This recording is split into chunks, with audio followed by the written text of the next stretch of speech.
everyone, welcome to Tech Helpline. Today I'm going to be guiding you through how to log in to AT&T account. So keep watching the video till the end and don't forget to subscribe to our channel if you've not yet. Also, press the notification bell so that you'll never miss another upcoming upload from us. In order to log into AT&T, first make sure that you have an account. Once you do, open up a web browser of your choice. Once you open up a web browser, go to the address bar at the top, type in www.att.com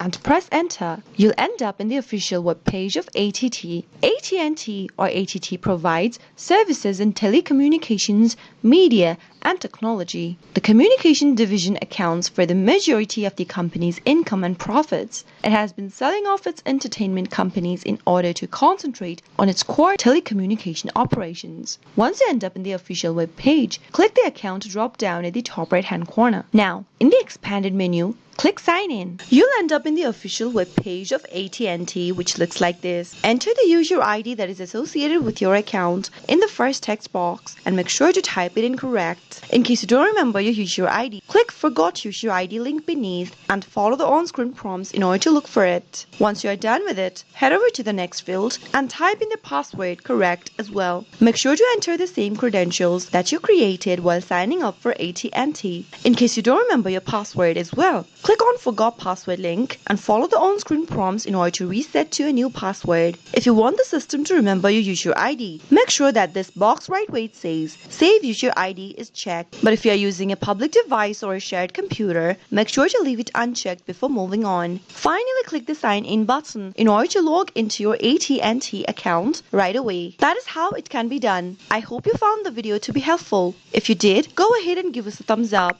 I'll be back soon with more tutorial videos like this. Thank you for watching.